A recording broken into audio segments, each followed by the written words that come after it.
বিকেলটা অন্য দিনের মতোই ছিল। বাড়ির পিছনের পুকুরে গোসল করতে গিয়েছিল 10 বছরের শিশু সুমন হোসেন।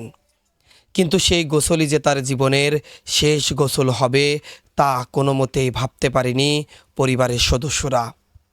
মুহূর্তের অসাবধানতায় পুকুরের পানিতে ডুবে নিভে গেল ছোট্ট সুমনের প্রাণ।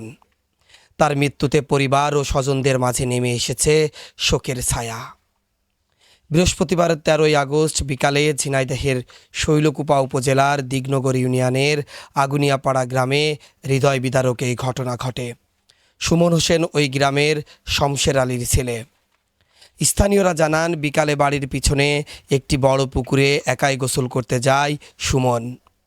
পুকুরে লাফ দেওয়ার পর তার পা কাদায় আটকে যায়।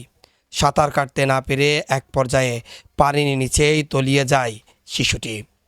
বিষয়টি প্রতিবেশীদের নজরে এলে তারা দ্রুত পুকুরে নেমে সুমনকে উদ্ধার করেন। মুমূর্ষু অবস্থায় তাকে দ্রুত শৈলকুপা উপজেলা স্বাস্থ্য কমপ্লেক্সে নেওয়া হয়, কিন্তু ততক্ষণে অনেক দেরি হয়ে গেছে। কর্তব্যরত চিকিৎসক জানান, সুমন আর নেই। মুহূর্তেই হাসি খুশি একটি শিশুর নিথর দেহ ফিরে আসে তার বাড়িতে। সুমনের এই অকাল মৃত্যুতে পরিবারে নেমে এসেছে শোকের মাতম।